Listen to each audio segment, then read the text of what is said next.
Hello, hello, hello, hello, hello. What Wednesday, right? Yeah. Happy Wednesday. I'm gonna this is basically gonna be an open panel. I'm gonna talk a little bit, but mainly it's just a panel. I meant to change my background and I forgot, so let me do that real quick. I want to get the little cafe scene.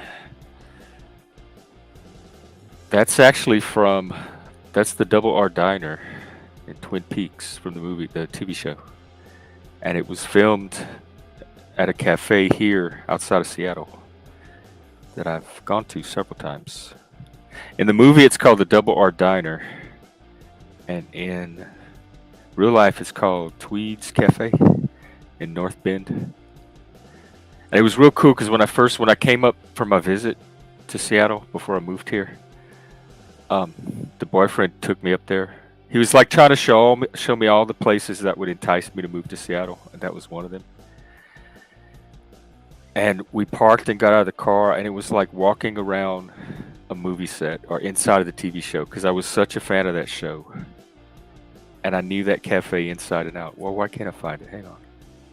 And once we walked in, it was like in the movie but different. Oh, hang on, it's wanting me to. There we go.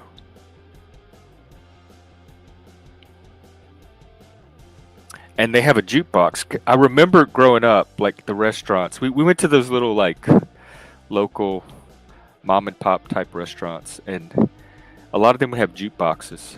And every now and then they'd give us a quarter or two to go put in the jukebox, and me and my sister and my steps would play some songs. I remember we would play. It was the Oak Ridge Boys, Elvira, pop, bow bow. It was like songs like that, like Kenny Rogers, The Gambler, and I was listening. The thing that started this whole stream. There's two things. I was listening to the Kinks song off of their 1977 album Sleepwalker, recorded in '76. They have a song called Jukebox Music. It was one of their hits. And I was listening to it today just randomly, and the lyrics for some reason caught my ear, and I started tuning into the lyrics, and it kind of sparked something, how much it relates to our modern times, and that it's about a girl who the music that she hears on the jukebox is her window onto this larger world, and that's where she gets all of her ideas of herself and the world and how to be. And um it I kind of carry that over to, why can't I find this picture? One second, this is okay, here it is.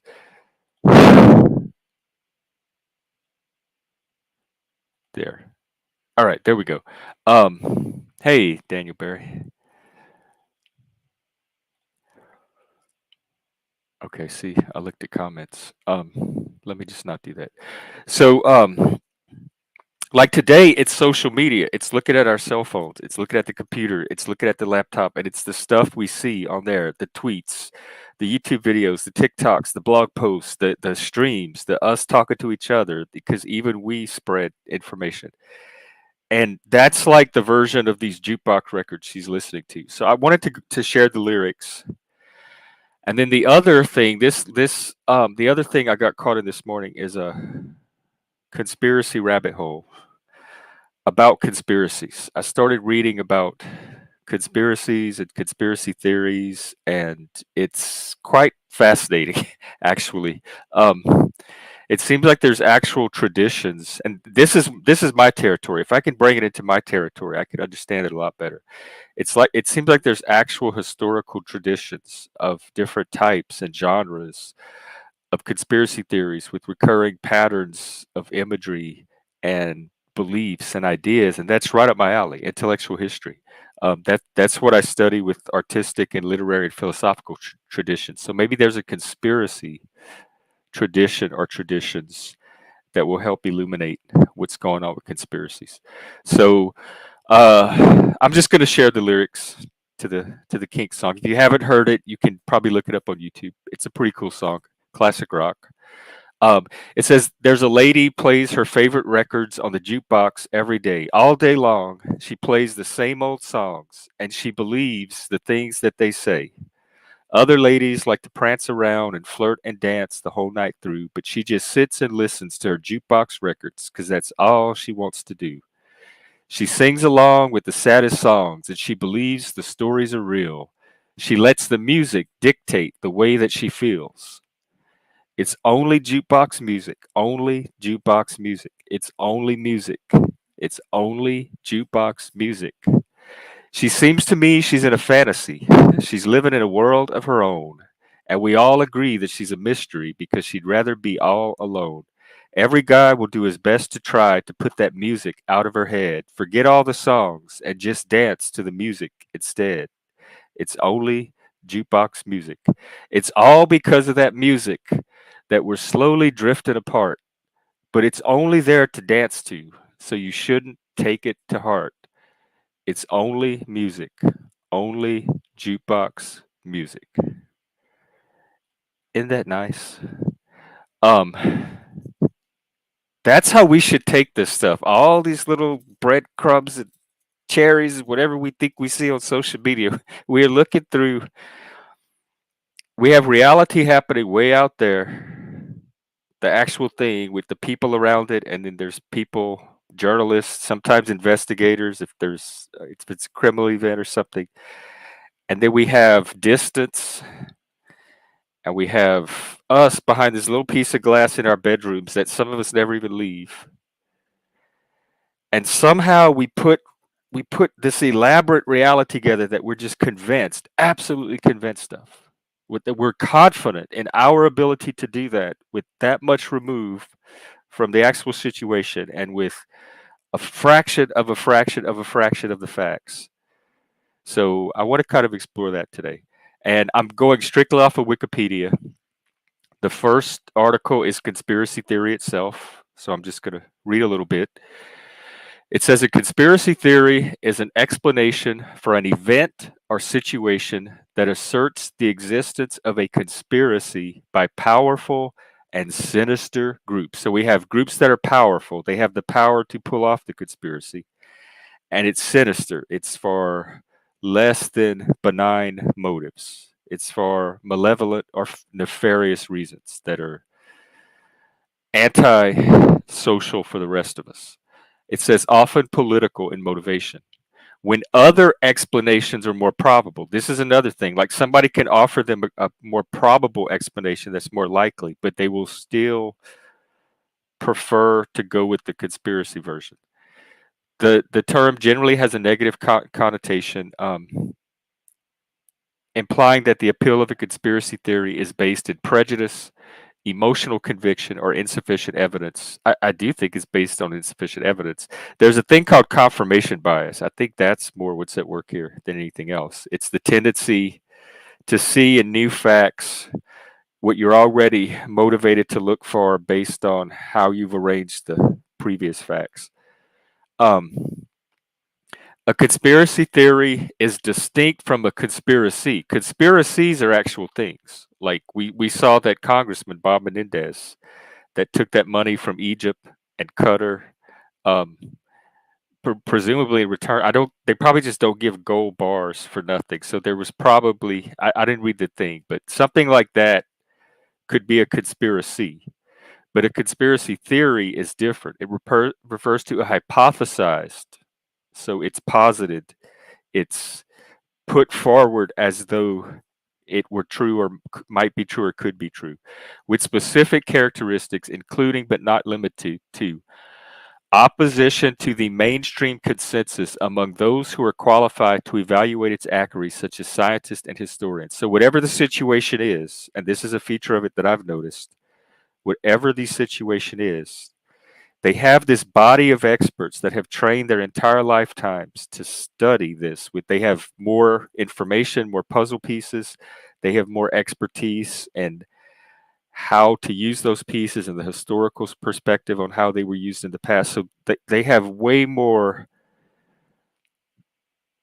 bandwidth involved in this than anybody outside of that. And through consensus, through whatever process, there's a mainstream narrative that's developed that can be supported more or less by evidence. Remember, they said if you offer them something probable, they're going to choose the improbable anyway. The conspiracies are always in opposition to that. So it's like a counter to whatever for whatever reason the mainstream narrative is has discrepancies or anomalies or something. They just can't accept that the mainstream narrative is the actual account of reality. So they substitute this conspiracy narrative in opposition to that they purport to be the real narrative. Um, the conspiracy theories tend to be internally consistent and correlate with each other.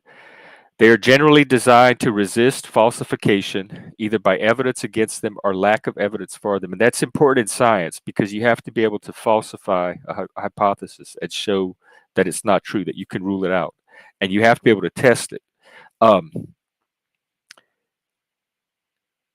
Let's see. Studies have linked belief in conspiracy theories to distrust of authority and political cynicism. We certainly see that on here. Some research suggests that the conspiracist ideation, belief in conspiracy theories, just the tendency to believe in them at all, may be psychologically harmful or pathological. I don't. I'm not there yet on that. It says it's correlated with lower analytical thinking. I think I have noticed a little of that. Lower intelligence, no, because I'll tell you why. Because I was caught in one myself, and I know some very, very, very smart people who were caught and are still caught in the Russiagate, the Trump being the evil threat to all of Western democracy, and they also fall for the woke conspiracies of supremacists, white supremacists, and racism, implicit bias, all of that. So I don't think it correlates with intelligence as much as this Wikipedia article claims. Psychological projection, paranoia. I've mentioned paranoia many times. Machiavellianism. If the Machiavellianism is there, I would need Hank to help me see it because that's not something that came to my eye. Let's see. I don't want to go into the psychopathology of it. Let's see. Conspiracy theories, once limited to French audiences, have become commonplace in mass media, the internet, and social media, emerging as a cultural phenomena of the late 20th and early 21st centuries. They are widespread around the world and are often commonly believed, some even held by the majority of the population. Interventions to reduce the occurrence of conspiracy beliefs include maintaining an open society. That's what I try to do. Encourage people to use analytical thinking. That's what I try to do. And reduce feelings of uncertainty, anxiety, or powerlessness. That's what I try to do. Self-empowerment.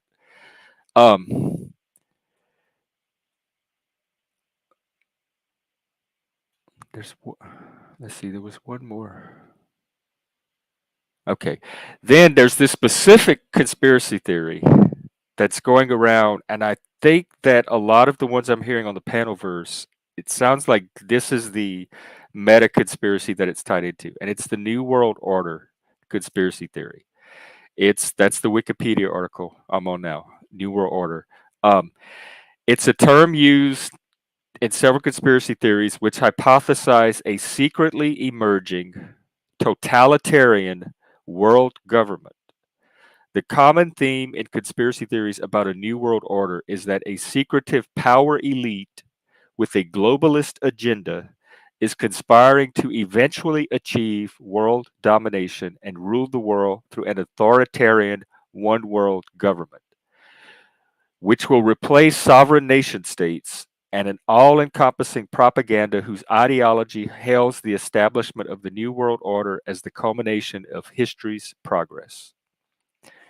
Many influential historical and contemporary figures have therefore been alleged to be part of a cabal that operates through many front organizations to orchestrate significant political and financial events, ranging from causing systemic crises to pushing through controversial policies at both national and international levels as steps in an ongoing plot to achieve world domination. That's the skeleton of the New World Order conspiracy theory. If you couple that with this idea of spiritual warfare, it adds this cosmological dimension to it that intensifies and increases the sense of urgency and drama of it. It said before the early 90s, New World Order conspiracism was limited to two American countercultures. And honestly, we never heard any of this stuff. It didn't seep out into the news. It didn't make its way to conversation. The conspiracies that I knew of was like in the very early 80s. They had the Procter and Gamble logo conspiracy, and that would mostly circulate through the churches. And then you had the Satanic Panic about Dungeons and Dragons, rock music, daycare centers, um, child pornography rings, and that kind of made its way into the news. But there was nothing like this New World Order thing at all. So I didn't even know it was around. So apparently it was around in these two subcultures.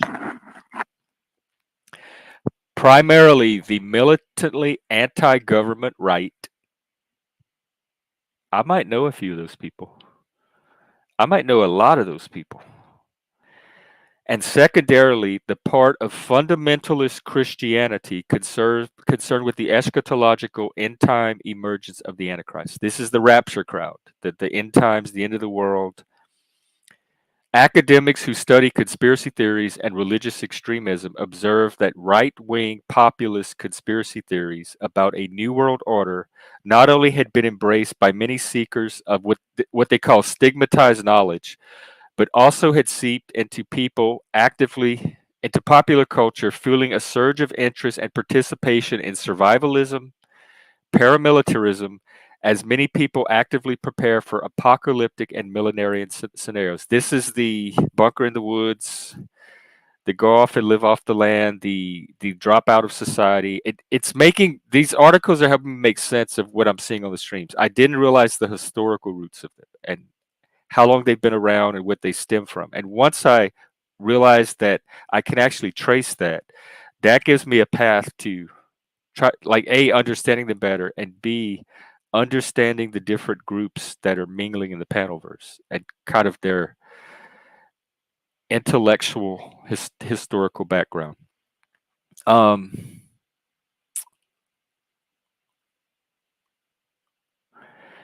There are numerous systemic conspiracy theories through which the concept of a new world order is viewed. The following is a list of the major ones in roughly chronological order. So it looks like it started with these Christian apocalyptic millenarian eschatologists. The end times. It says the book of Ezekiel, Daniel. These are the people that use prophecy, and they try to see like signs in the present day that relate to the biblical prophecies. This I think actually I see less of this on here. I don't know that we have a lot of end timers. Um, we may get a few. Now listen, this is interesting. The second cluster of conspiracy theories or origins is Freemasonry. They have a whole set of Masonic conspiracy theories. Freemasonry is one of the world's oldest secular fraternal organizations, and it arose in Great Britain during the 18th century. Over the years, several allegations and conspiracy theories have been directed towards Freemasonry, including the allegation that Freemasons have a hidden political agenda and are conspiring to bring about a new world order, a world government organized according to Masonic principles, are governed only by Freemasons. I've also heard this about Jewish people. I've heard this about the Mormons. The left say this about men, males, and a patriarchy. The feminists say that. There's one about white people are doing this. So it seems like this is that powerful elite that are organizing for these sinister motives. Um, Some conspiracy theorists eventually speculated that some founding fathers of the United States, such as George Washington, not George, and Benjamin Franklin, those are two of my favorites, and Thomas Jefferson, have Masonic sacred geometric designs interwoven into American society, particularly in the Great Seal of the United States, the dollar bill, national landmarks, as part of a master plan to create the first Masonic government. Why would they put that in there? Is it to signal to each other when they can easily just coordinate behind the scenes, or is it like propaganda to start subtly programming the minds of the masses? That's that's wild. Of course, it says Freemasons rebut these claims. They promote rationalism. They place no power in occult symbols. Oh wow, they promote rationalism. Maybe I'll check out the Freemasons. Fraternal, that means like band of brothers, right? I'm looking for that. Maybe I'll become a Freemason. Okay, another cluster. You're going to recognize it. Notice that we're moving from, they said a historical order. See, the original ones were the religious types. I don't see a lot of that on here. I do see some Freemason talk here and there from some people. I see a lot more of this next group, Illuminati. The Order of the Illuminati was an Enlightenment age secret society founded by Professor Adam Weishaupt in Upper Bavaria, Germany. It consisted of advocates of free thought, that's me, secularism, that's me, liberalism, that's me, republicanism, that's me, gender equality, that's more or less me if it's realistic. Um, they sought to teach rationalism through mystery schools. In 1785, let's see, in the 18th century, conspiracy theorists began speculating that the Illuminati had survived their suppression and became the masterminds behind the French Revolution. Wow, so they were the hidden conspiracy behind the revolution. Let's see the modern world. Oh, look what shows up after this. Hang on one sec. Well,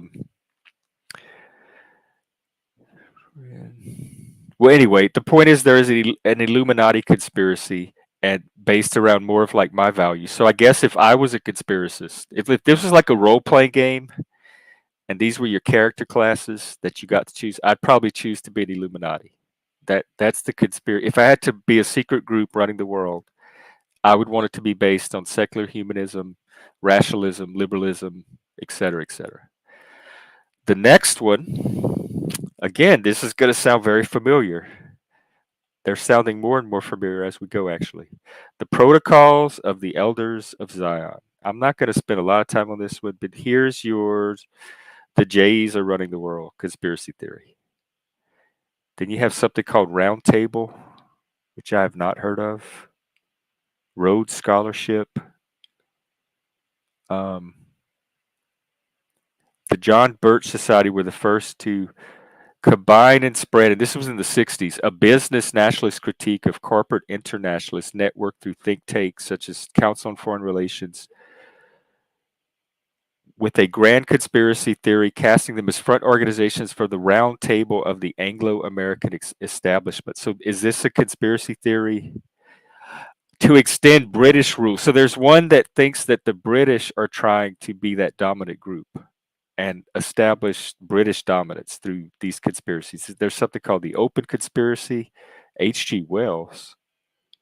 Wow, this is fascinating. The New Age conspiracy, the Theosophical one. I hear this would come up too with Blavatsky. The Fourth Reich, an alien invasion, Brave New World. Oh, yeah, the list goes on and on.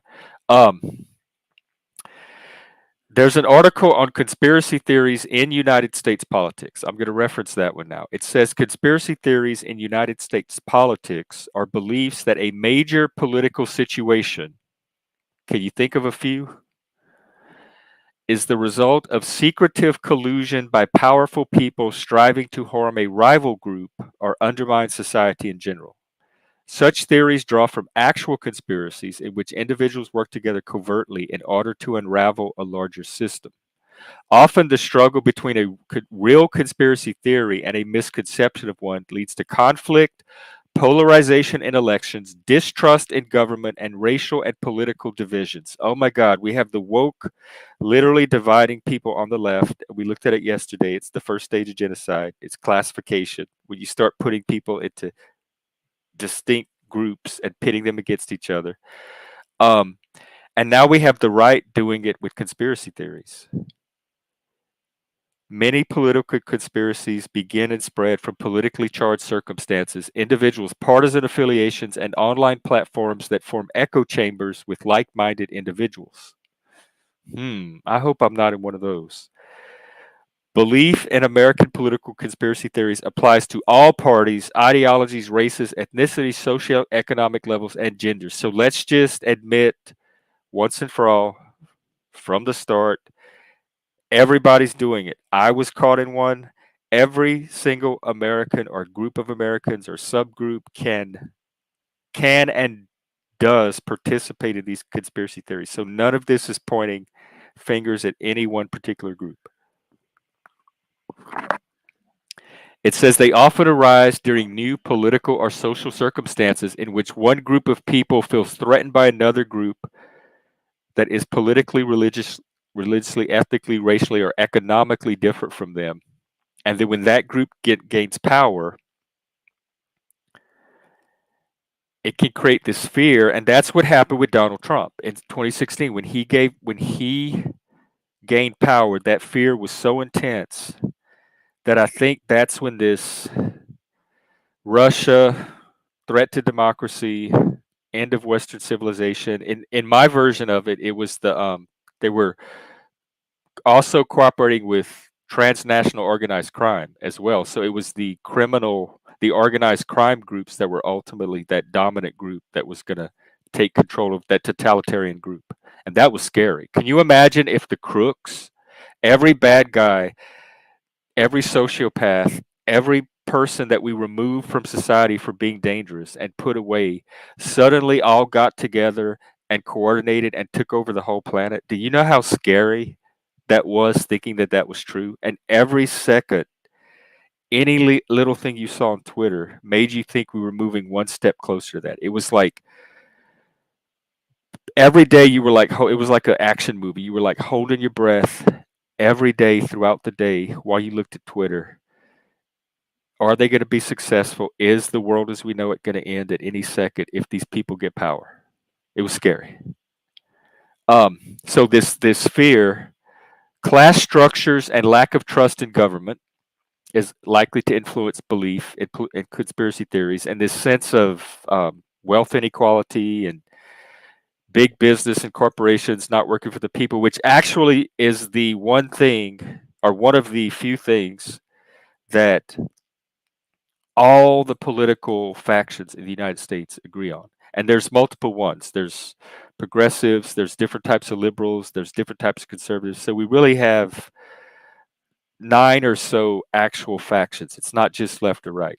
If you go one layer more granular, and every single one of those, almost across the board, say that corporations have too much power and that the government should be doing more to rein in the power of these corporations. That seems to be something that we agree on universally as Americans, is this distrust of corporations and the potential tyranny that could come out of corporations instead of government, or possibly a government corporate partnership. Those with higher education or higher IQ levels still engage in conspiracy theories. Yes, they do. That's why I said this is not an intelligence test. If somebody's, and neither is religion. If somebody believes in some crazy, in not even crazy religion, if in any religion, just if someone's a Presbyterian, just mainstream Presbyterianism, that doesn't mean they have a lower IQ or are not intelligent. And if somebody believes in a conspiracy theory, that also does not mean that they have a lower intelligence or a lower IQ. It does mean that somewhere along the way, their critical thinking ability, it didn't catch one or two or enough of those beliefs, and it allowed and that happened with me too. It happened very quickly, like almost the day after Trump got elected, like within that couple of days, I was on Twitter, and all of my people I was following, which were all of the intellectual, elites of the left, all of the think tankers, the thought leaders, the journalists, the philosophers, the historians, and they were all talking to each other and noticing the same things and putting together the same story, and it all made sense. They were like Cambridge Analytica and Carter Page and what's the Papadopoulos, and it just all made sense. They were connecting so many dots in a way that you could not see it. It was so obvious. I couldn't believe that the rest of the world could not see the danger that we were in. It happened that quickly. So it's not even like I critically sifted through my beliefs and one of them was just I let one through because it was I was thinking faulty. I wasn't even aware of the process that I was using to filter beliefs because it was happening so quickly. Partisanship can be one. Oh, this is interesting. There's actually epistemological reasons too, depending on which epistemological model you use, the intuitionist versus the rationalist. There's two psychological patterns of thought that can shape specific theories and catalyze partisan divisions. Intuitionism is individuals relying on their emotional responses to current events and then using heuristics to create an explanation for why the events are happening. That's what I think is happening on here, and I'll tell you where else I see it. I love you, Paul. I love you, P.F. Jung. But this is what the root of our division is, and you've even made videos about this where you rely on intuition and charisma as your dominant epistemological mode over rationalism. So it's not just the conspiracy theorist. This is an actual thing that many highly intelligent people use as epistemology instead of reason. I try to use both, but I never default to my intuition. It's always an initial starting point, and then I very heavily rely on reason to help me clarify and refine and examine that because that intuition probably has part of the truth. But I don't think that simple heuristic that they're talking about that I create, um, or that people in this situation create. Um,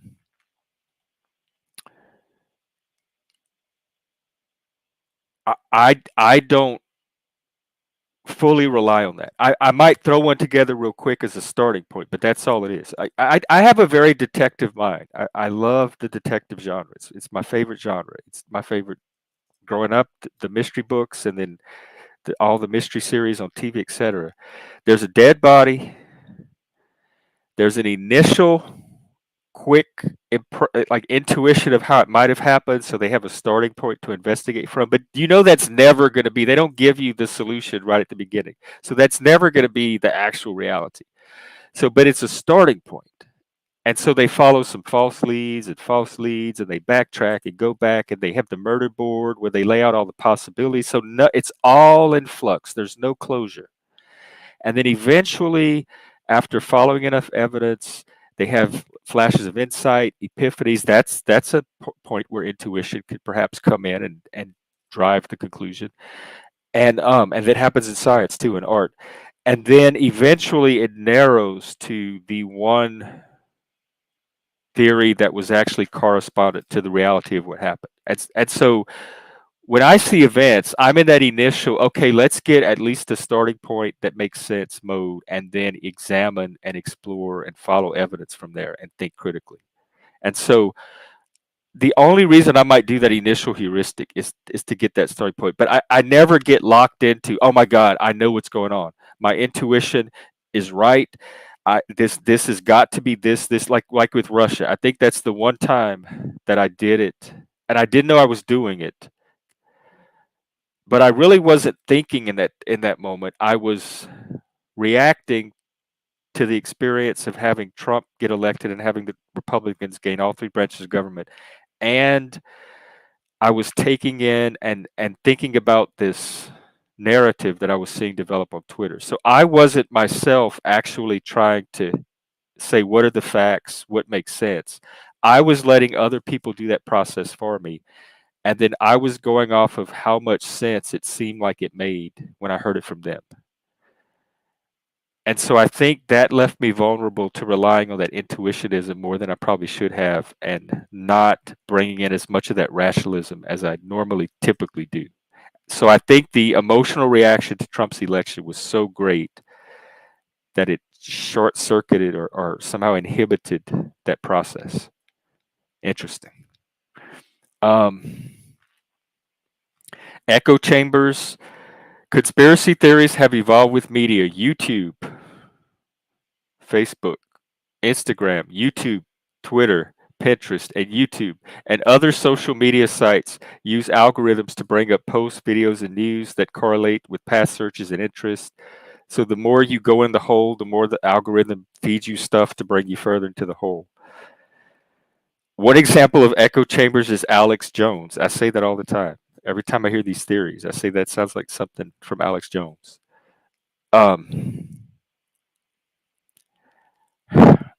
let's see. I don't want to spend too much time on this, but I wanted to talk about that thing called okay, there's this guy called Michael Barkin, and he wrote a book in 2003 called A Culture of Conspiracy: Apocalyptic Visions in Contemporary America. And the Wikipedia article is A Culture of Conspiracy. And it says, along with the internet playing a key role in introducing individuals to beliefs once consigned to the outermost fringe of American political and religious life. I'm not kidding. We never heard this stuff. I remember the Ruby Ridge thing, the Timothy McVeigh, the Unabomber. And that was the first time we were seeing any of this. And it was so fringe. They were like pulling people out of the woods that were plotting against the government. We're like, wow, who are these people? They must be these really fringe people. I've never seen anybody like this in actual society. And so now, I guess they were the bellwether sheep, whatever that was. Um, he says that,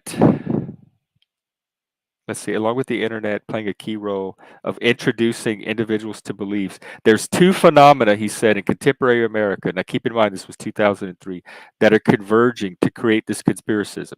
The one is the rise of what he calls improvisational millennialism, a belief in an imminent destruction of the world and the creation of a new world as a result of the triumph of good over evil, which is independent from any single religious or secular tradition. Here we go. Here is that spiritual warfare. We have it. And that's what I said. I said it's that new world order type thinking. And then when you add in this other the dimension of spiritual warfare, and the guy that wrote this book is noticing the same trends.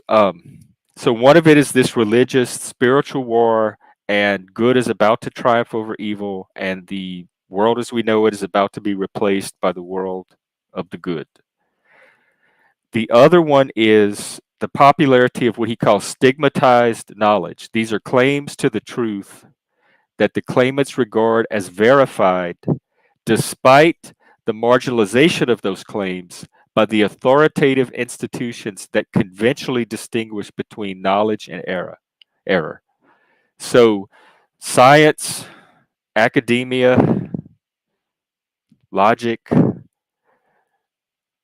judges, legal experts can say one thing, but people will claim these other, like climate change, Atlantis, astrology, aliens, all that kind of stuff. They will insist against the authority of expertise that the experts got it wrong and this knowledge is accurate instead. And they call that stigmatized knowledge. So it's those two trends. It's like this distrust of authority or expertise. So you substitute your version for what they're telling you the version is. So it involves this dialectic with some kind of epistemological authority. Very American, by the way. And this millennial expectation trend. Also very American.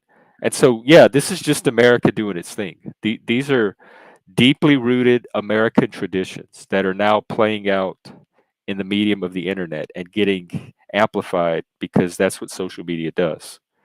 So I'm starting to understand conspiracies and I thought I was coming after the conspiratards today. I really did. I thought I was coming for them hard. But the more I read this stuff, I'm actually becoming way more understanding. Not necessarily sympathetic, but way more understanding. All right, I'm gonna put the link up and catch up on comments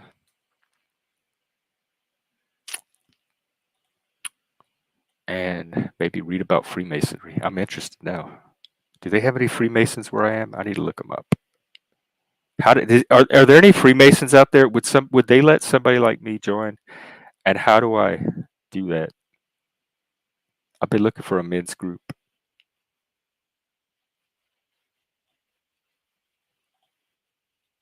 All right. Let us see comments. Hey, Deadpool, Chuck.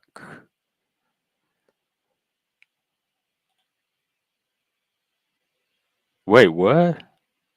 Oh Lord, is that more drama? Well, he'll have to tell me about that. Oh, Joe. God, I wish I knew what part that was referring to because it sounds interesting. You would get to the same place by having.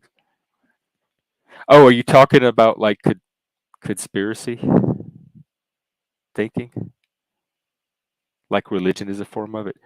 Yes, but you can't just write anything on Wikipedia and it stays up. There's an editing process, and the most important thing about Wikipedia, again, it's a starting point. So I think people mistake my starting points for dogma. I am not a dogmatic person. Anybody could challenge me on any of this. It's a starting point. But Wikipedia footnotes and sources, most of their claims. If you're reading Wikipedia, almost every sentence or every few sentences, you'll notice, especially if it's a quote, you'll notice little numbers in blue, like little superscripts, and you can click them, and they'll take you to the bottom page, and they'll link to whatever source or article that came out of.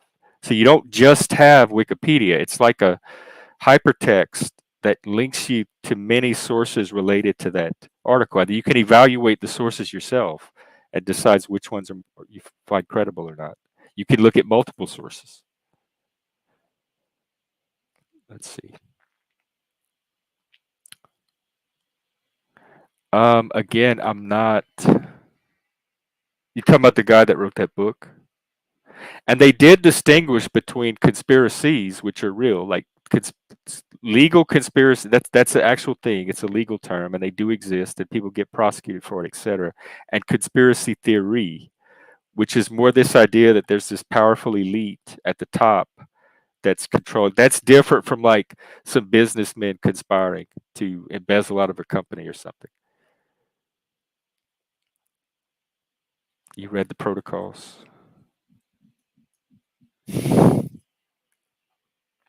Hey, Jeff, by the way. Damn, I wish I knew more of what Blue Lily was talking about.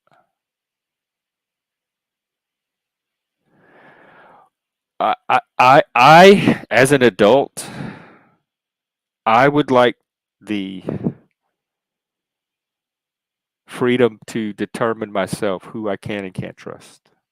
And because I don't know a single human being on the planet who perfectly 100% of the time always trust the right person or thing every time in all situations. So I think each individual person can weigh their level of trust with whatever person, group, agency, institution, etc. Um, I don't think it's anything to generalize or moralize about, really. And I do trust the government because the government is not this single thing. It's like thousands of jillions of moving parts, and the part of it that I interact with works. That's all I need to trust it for. I need to trust that when I turn the key, it will work. The engine will come on and it will move forward, and that's what happens every time so far. The conspiracy club. I think I've been hanging out in it this whole time, and not realizing it. I had a friend, a really close friend, who was a conspiracy theorist in real life. He had been for years, and he was like sovereign citizen. He was he's very paranoid. He was a what is it, permaculture or like self live off the land type of person. All of that. He was the first one of those I'd ever met, and he had this. I don't know where he was getting them from because he's not in the panelverse at all, or even on social media. But he was parroting some of the same narratives that I hear on here, and he was the only person I knew that thought that stuff. So he was just weird. It's like, that's crazy. How do you think all that stuff? That's just wild. You're the only one I know that thinks that. And like that theory that if you owe debt, you can write there's something you can write on your bill and send it in and it cancels the debt. He believed that. He would like write that on his bills and send them in thinking that he doesn't have to pay the debt anymore because there's this legal theory that absolves you. And he was one of those people, and he just lived his life as if all that stuff was true. And I'm like, that's not how society works. You can't just do that. You're gonna mash up against the wall of actual society at some point. And we were constantly arguing about conspiracies, and I was doing the same thing I do on here. Like, why do you think that? What's that based on? Well, how do you know? Well, I could think of other reasons. Why do you think it's just that one thing? Why do you think these two things are connected, etc.? It was, it got frustrating after a while. Um, but it just fascinated me that somebody could think that way. And then when I started in the panel verse, that was the first time outside of him that I started meeting other people that thought the same kind of ways. And I'm like, oh wow, he wasn't just this lone person. Like there's a whole subculture of people that think that way. And I got stuck. I didn't like you would think I would be like, oh wow, a whole bunch of these. No, thank you. This is not my crowd. For some reason I'm still here.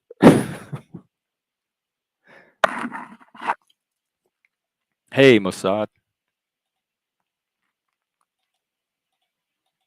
Yeah, that's the Christian. That's what allowed Christianity to take hold because the epistemology, the Christian epistemology that superseded the rationalistic one of Plato and Aristotle and the natural philosophers was that reason can only take you so far, and reason is fine for trying to understand nature and the world and stuff like that, but that since God created the world, he has a superior knowledge of it than even reason would give you, and he can change any of it at any time anyway. And so learning how the natural world works was less important than learning what God wanted and what God thought, not necessarily thought, but what God revealed to you. And so revelation became their epistemology over rationalism, and revelation in the form of the prophets, the writings, the Torah, etc. But also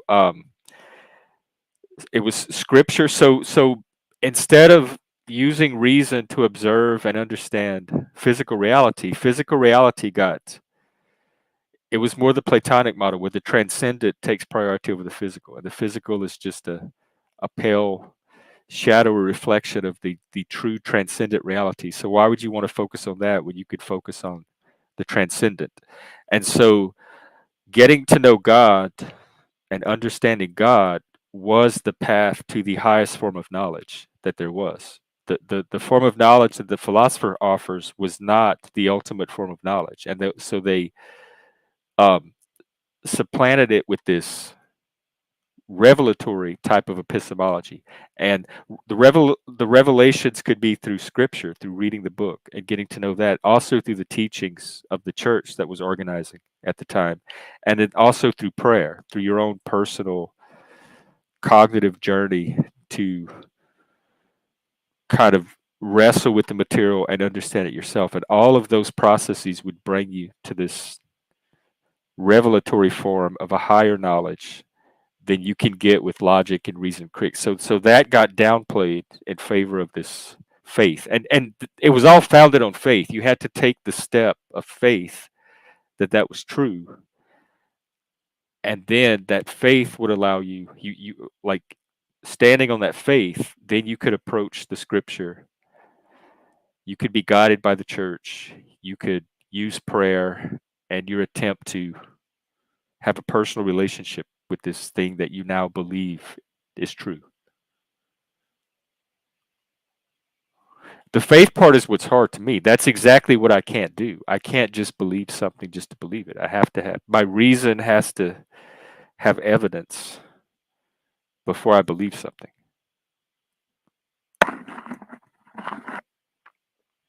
Other than the things I take on faith that I don't know that I take on faith, because we all run on some kind of belief that we're not always aware of. But the ones I am aware of, or I might tentatively adopt a belief. Like, I don't know if there's a situation, I might adopt a tentative belief about what's going on, and then I'll investigate. It's almost never the actual belief. Again, just like with the detective stuff, you have the starting theory, and then you investigate, and then that gets refined into the theory that actually ends up being most correspondent. Currently, none that I'm aware of. Um, I, I, I, I'm mostly a skeptic. I think I do a pretty good job of being vigilant about like swallowing my what beliefs come from the internet. And the good thing about the streaming that I do is every time I do hear a belief, I could just throw it on stream, and other people can like I can get multiple perspectives right then and there that help me to examine it, and in a way that I might not be able to do if I just sat by myself and thought about it. Yes, yes, regardless of because I'm not a perfectionist. I'm not a utopian. I'm take things as they are. Just like when you sit down to play a board game, you don't get to decide what the game is. The game comes with a preset of rules that you agree to when you agree to participate at the table and participate in the game. And so when I'm playing a game, I'm like, okay, what are the rules of this particular game? All right, that's what they are. I didn't create them. I'm not in control of them. If as part of the game I can change them, well, that's part of the game. But the initial starting point, I'm adopting the set of rules as currently written, whatever edition they're in now. And then I'm working within that framework. And some people are looking at the game and they're like, this is not the game I want to play. I don't even want these rules to begin with. I think we should be playing this game instead from the beginning. And that's a valid way of looking at things, but that's a whole different. I don't know how you play that game because the only game actually in front of us is that one game that's already laid out on the table. And so that's the one I'm trying to learn and play out of the box. And some people I think are trying to play a different game that's not an edition that has not been created yet. They're like play testing a new edition.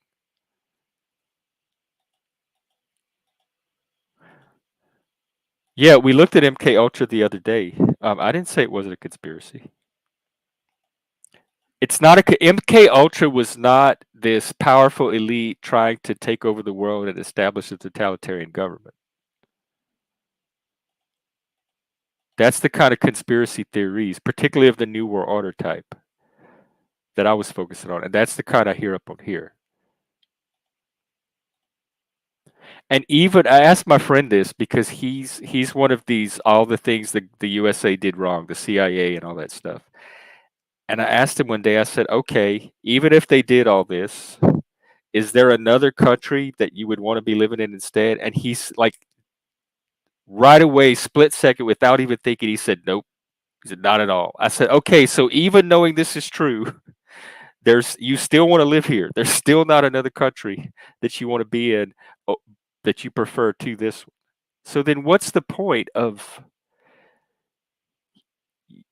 you're staying in the neighborhood, you don't want to move out. What's the point of shitting all it like for no reason? If you're not if there's nowhere else you want to be, why are you staying in it and then just junking it up with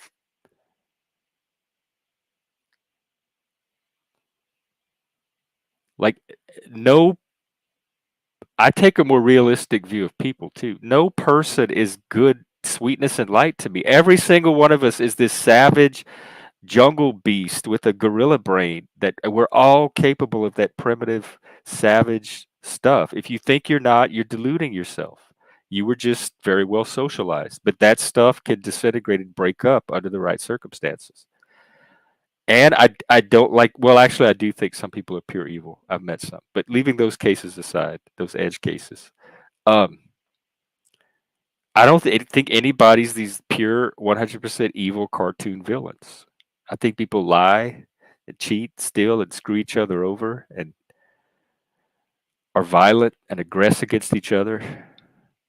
But I think they probably do some heroic things. That's why I like True Detective so much. That series, because those are very flawed people. Like none of them are perfect humans. They do some fucked up shit, but they are still the heroes of the show. They are the ones that kill the dragon. They are the ones that get the bad guy. They are the ones that eliminate the threat from the community. And if not them, it would be nobody. So as flawed as they are still where your sympathy ultimately has to lie for the story to make any kind of sense. And that's kind of with Donald Trump. Like, as flawed as he is, where else is our heroism right now?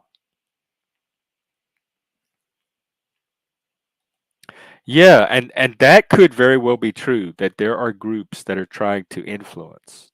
Absolutely. Lobbyists, advocacy groups, think tanks, non all of that has been going on for that's all again, that's always been part of the game. That's built into the at least the game as I've seen it played. That's been one of the components of the game. But to infer a totalitarian conspiracy from that, I just can't do. There's not enough there.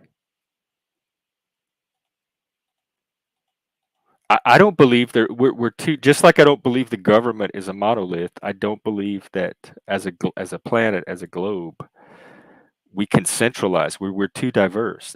At the most, there's going to be multiple competing interests. That there will be groups at the top with multiple competing interests. There's not going to be a single group coordinating everything. So even if the elite are planning to ultimately stake their claim over everything else, they're not all going to have the same idea of what to do. Like there's still going to be competing agendas and interests. It's that centralization. I think people see centralization where I don't see it very likely at all. They see a potential for centralization with a herd of cats, the dungeon masters.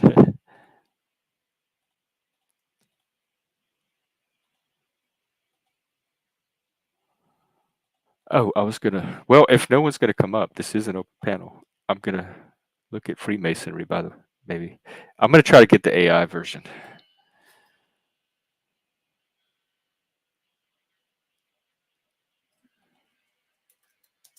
because I want to see if I could join. In fact, why don't I just go to the website?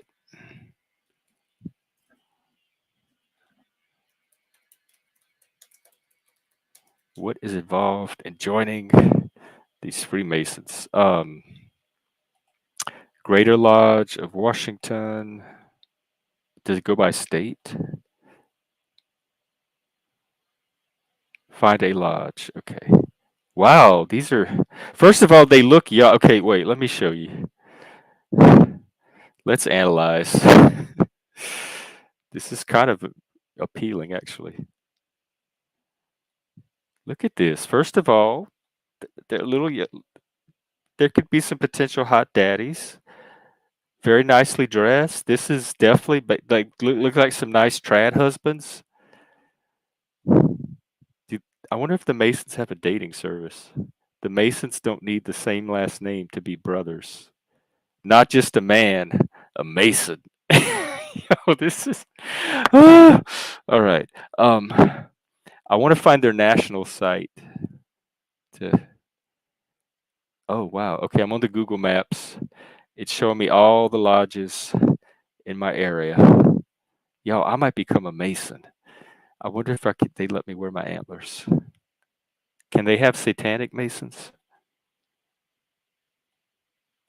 Ooh, there might be one by my house. Yo. Oh no. Hang on. I think there's one like blocks from my house.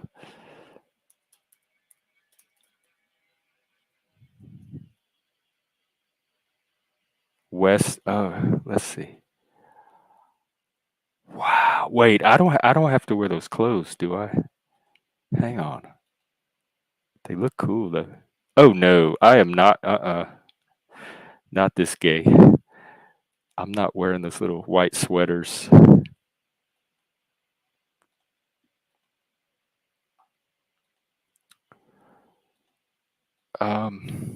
Where did it go? Where's the site?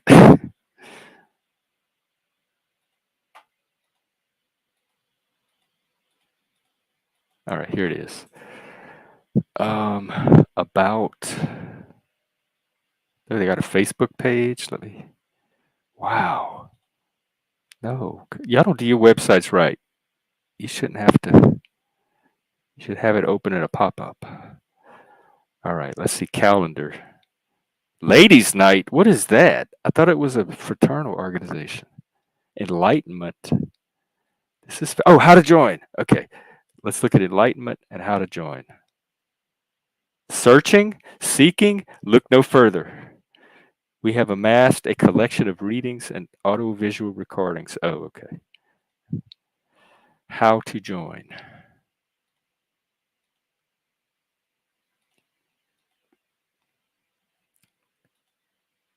To be one, ask one. It literally it's the letter two, capital B, one, A, capital S, capital K, the number one. To be one, ask one. Thank you for taking the first step in becoming a Freemason.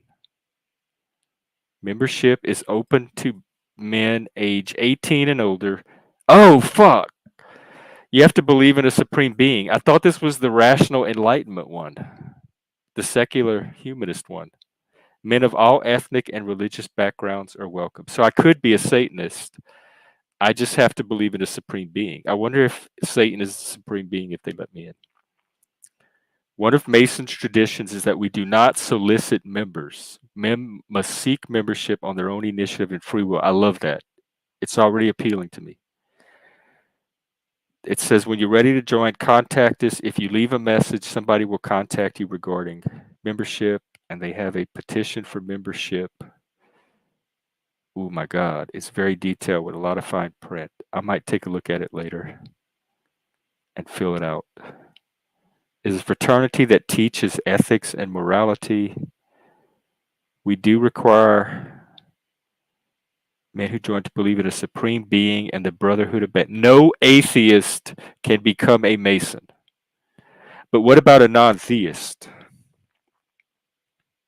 Like I can say I believe in a supreme being. How are they going to know what's in my head?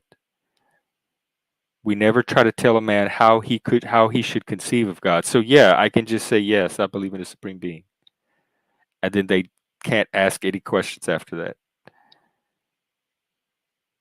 We can't tell him what faith he should practice or what worship he should follow. So I could be a Satanist. Those are questions of individual conscience.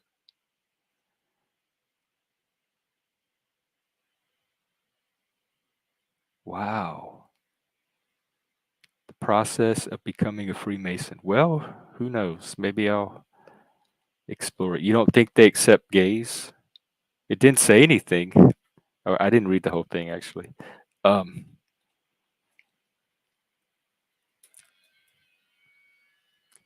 you know what? Let me. Do we have any Freemasons out there?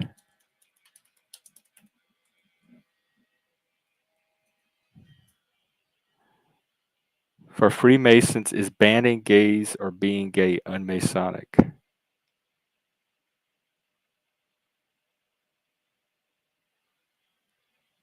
Ooh, it looks like the Freemasons in Tennessee voted to uphold a ban on gay members. That was back in 2016.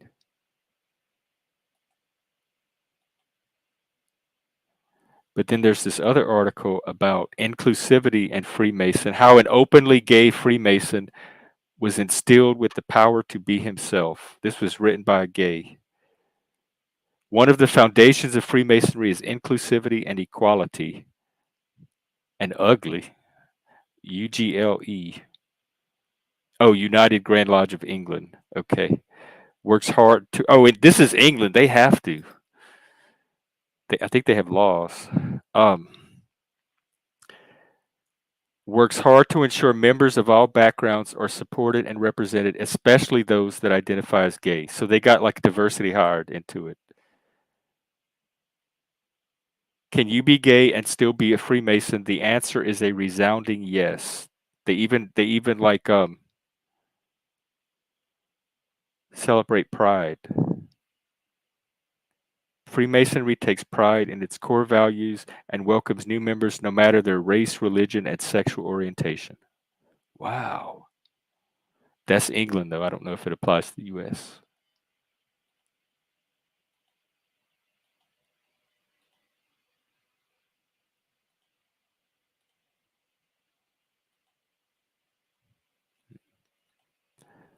Well, if there's not going to be a panel, I might shut it down and go play around with this Freemasonry stuff. I need a I need a group. I need a pack. I'm a lone wolf. That's what I talked about yesterday. It's not being a lone wolf doesn't mean being a hermit. Lone wolves need other lone wolves. We still need our pack. It's just a pack of lone wolves. And so I keep trying out these different men's groups. I tried to find Satanist. I got canceled. Um, I need something. I need my boys. I need my men's.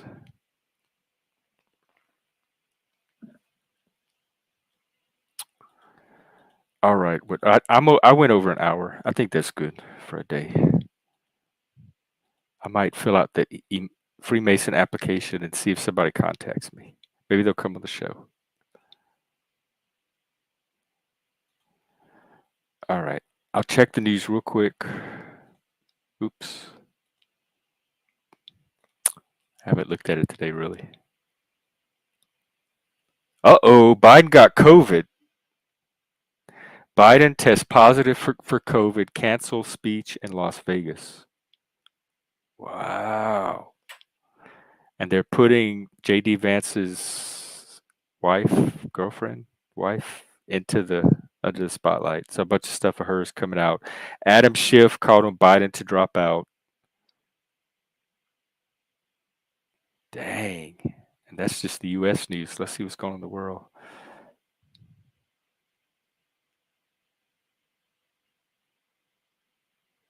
Same old stuff.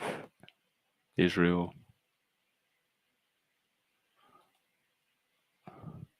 I'm looking at the Masons Facebook page. They look very fancy. I don't think this is my crowd. They look like that crowd that I normally don't adjust very well to, nor do they to me.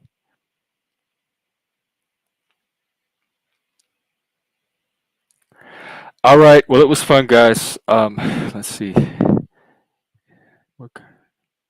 No, that looks like it's it. Okay. Thanks, and probably be out here tonight, maybe.